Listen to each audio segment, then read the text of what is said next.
Sejam bem-vindos ao canal Entre Fontes e Fatos na Política. Aqui, vamos explorar diferentes pontos de vistas, questionar as notícias e entender o que realmente está por trás dos acontecimentos políticos no nosso país. Vamos à conversa de hoje. Olá, hoje vamos mergulhar em um tema essencial, né? Democracia e como o governo se organiza com os três poderes aqui no Brasil, com base no material que a gente analisou. Vamos ver o conceito, de onde veio, como funciona na prática e por que isso tudo é tão importante, né? Exato, vamos construir esse entendimento juntos, focando no que é, fundamental mesmo. Começando pelo básico. O que é essa tal de democracia e por que ela precisa dessa divisão toda para funcionar direito? Então, democracia, pelo que eu entendi das fontes, é basicamente o poder vindo do povo, certo? Pro povo. Mas não basta só isso, né? Precisa ter regras, garantias para proteger os direitos de todo mundo. Exatamente.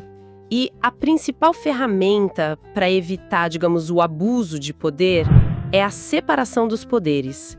Imagina só se a mesma pessoa ou o mesmo grupo fizesse a lei, mandasse aplicar e ainda julgasse quem descumpriu. Nossa, seria um perigo, né? Um risco enorme de autoritarismo. Com certeza. No Brasil, as fontes mostram que isso é levado tão a sério que a separação é uma cláusula pétrea. Está lá na Constituição de 88. Cláusula pétrea, quer dizer que não pode ser retirada, né? Isso, não pode ser abolida nem por emenda constitucional. É vista como a base da nossa estabilidade democrática. Interessante.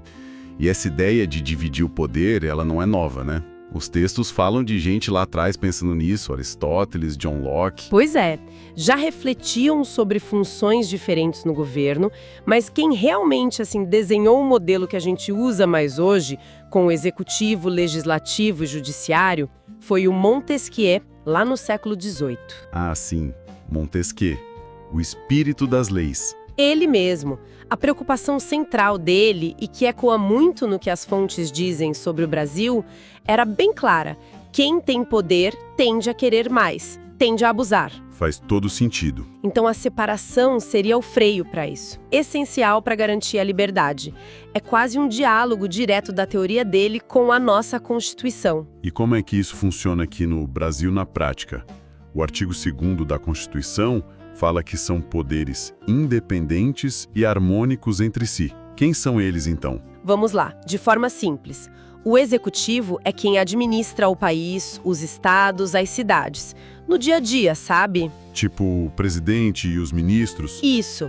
Presidente e ministros no nível federal, governadores e secretários nos estados, prefeitos e secretários nos municípios. A função deles é aplicar as leis, tocar as políticas públicas e, em caso de urgência, podem editar medidas provisórias. Entendi. MP, né? Que tem força de lei por um tempo. Exato. Aí vem o legislativo. Esse é o que faz as leis. O Congresso, as assembleias, as câmaras. Isso aí. O legislativo cria, discute, aprova as leis. E tem outra função super importante: fiscalizar o executivo. Em Brasília, o Congresso Nacional, com deputados federais e senadores. Nos estados, as assembleias legislativas, com os deputados estaduais. E nas cidades, as câmaras municipais, com os vereadores. E eles têm aquele poder de julgar o presidente, né? O impeachment. Exatamente. É uma ferramenta de fiscalização bem forte. E para fechar o trio, temos o judiciário. Os juízes, tribunais, STF. Isso. Juízes, desembargadores, ministros dos tribunais superiores, como o Supremo Tribunal Federal, o STF.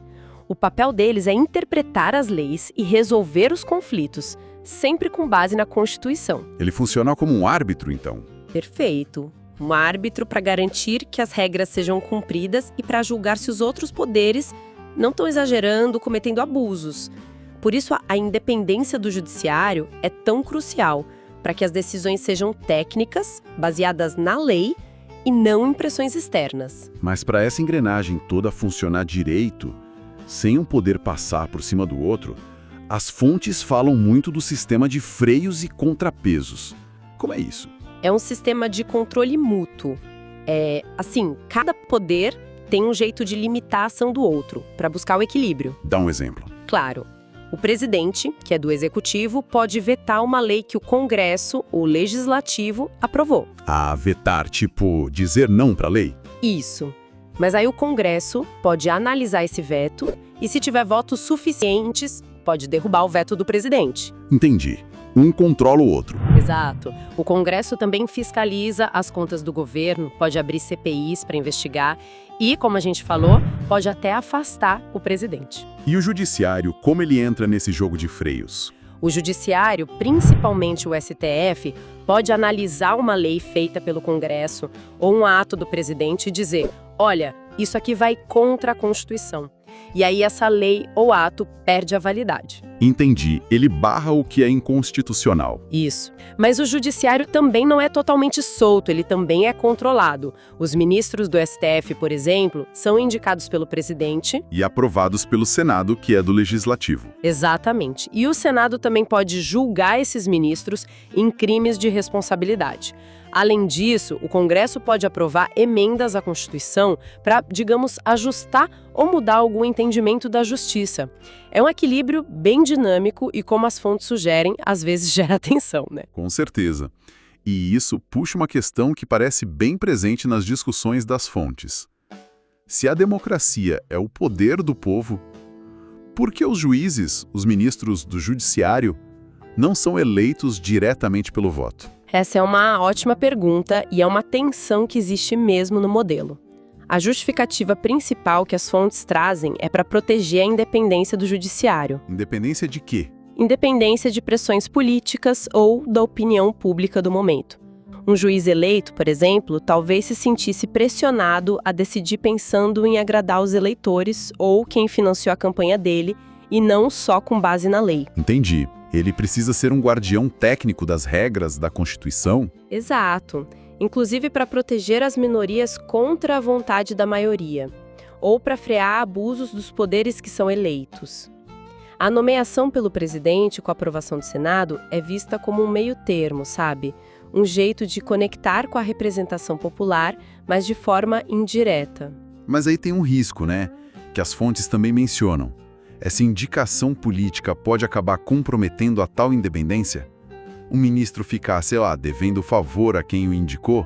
Sim, esse risco é real e é um ponto de debate constante. As fontes descrevem que isso fica ainda mais evidente em tempos de muita polarização política, como já aconteceu no Brasil. As nomeações podem ser vistas como uma tentativa de influenciar o judiciário. Exato. Podem gerar desconfiança, a percepção de que se tenta aparelhar o judiciário, enfraquecendo o papel dele de árbitro imparcial. Isso tudo se conecta com aquelas discussões sobre ativismo judicial. A quando dizem que o judiciário está decidindo coisas muito políticas. Isso. Quando o judiciário toma decisões sobre temas muito sensíveis, muito politizados, e aí surgem críticas de que ele estaria invadindo a área que seria do legislativo ou do executivo. É um debate complexo sobre os limites de cada poder. Uau! É bastante coisa para equilibrar.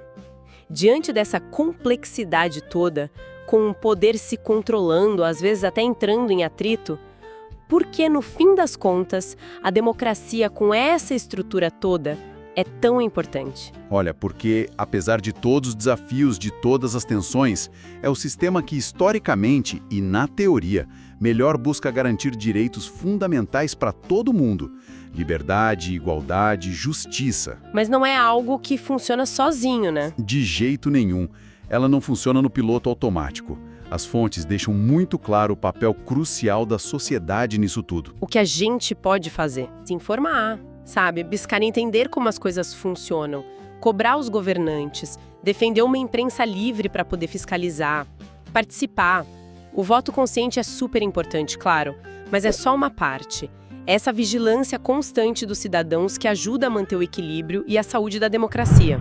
Entendi. Então, resumindo o que a gente viu nas fontes. Democracia é o poder vindo do povo, mas ele precisa ser organizado. E essa organização vem com a divisão dos três poderes.